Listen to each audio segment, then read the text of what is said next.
Hello friends, welcome back to our channel घर painting. मेरे पास एक फ़ोन आया एक पेंटर भाई का। उन्होंने मुझे कहा कि ये बेस कोट क्या होता है, हमें इसके बारे में बताएं, या बेस में क्या कोट डलता है हमें नहीं पता है। देखिए, बेस कोट का अलग अलग नाम से बेस कोट को बुलाया जाता है।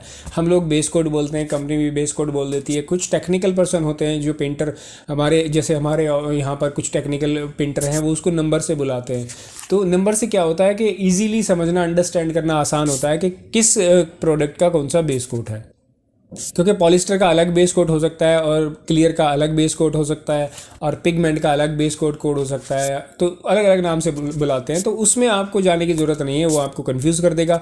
आपके लिए बेटर ये है कि आप बेस कोट को एज ए प्राइमर लें। जो प्राइमर होता है बस वही बेस कोट होता है। यानी कि वुड पे जब हम सबसे पहले इपॉक्सी लगाते हैं, उसके बाद फिर हम बेस कोट डालते हैं, यानी प्राइमर डालते हैं।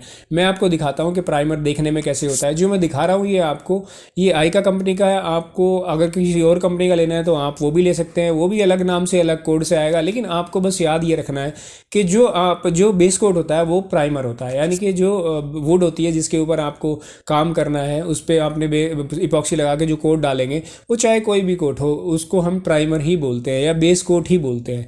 बेस कोट के बाद टॉप कोट आता है।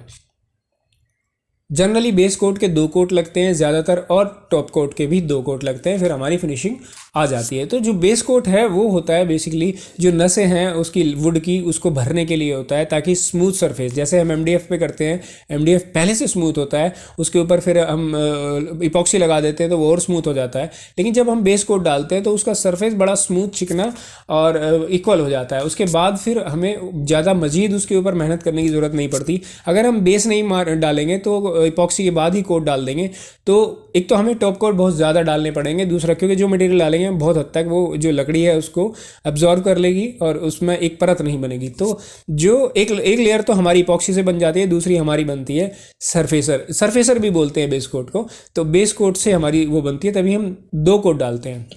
एक बेस कोट हम डालते हैं तो जितना वुड को लेना होता है वो ले लेती है, और जब हम दूसरा डालते हैं बेस कोट का, एक कोट डालने के बाद जब वो उसे सूखने के लिए छोड़ते हैं, फिर सैंडिंग करते हैं।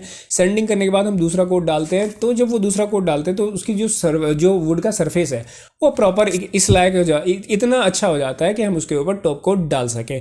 तो कोई भी टॉप कोट डालने के लिए हमें बेस कोट, जो बेस है उसको बनाना पड़ता है, बेस कोट से उसको स्मूथ और फाइन बनाना पड़ता है। उसके बाद ही हम टॉप कोट डाल सकते हैं। आप टॉप कोट डायरेक्ट नहीं डाल सकते।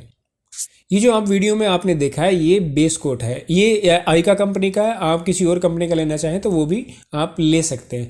मेरे पास अभी आइका का अवेलेबल है। आप कहें तो मैं किसी दूसरी कंपनी का, अगर आप कहेंगे, मैं वो भी दिखा दूंगा आपको, वीडियो बना के पूरी प्रॉपर आपको दिखा दूंगा कि वो बेस कोट कैसा है। अलग अलग बहुत सारी कंपनी है, जैसे एशियन है, वो अलग, उसका अलग कोड होता है, अलग तरीके से वो पुकारते हैं उसको।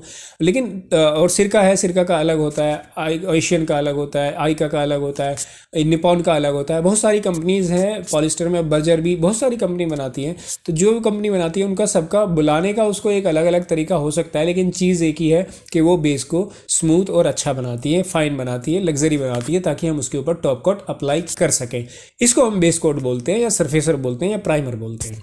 तो मुझे उम्मीद है कि आपको, जिन्होंने ये पूछा था, उनको समझ में आ गया होगा कि बेस कोट क्या है। अगर नहीं फिर भी समझ में आया तो आप मुझसे सवाल कर सकते हैं, कमेंट बॉक्स में मेरे से पूछ सकते हैं। वीडियो आपको पसंद आई है तो जरूर से वीडियो को लाइक करें, चैनल को सब्सक्राइब करें और वीडियो को शेयर भी कर सकते हैं। वीडियो देखने के लिए आप सबका बहुत बहुत धन्यवाद।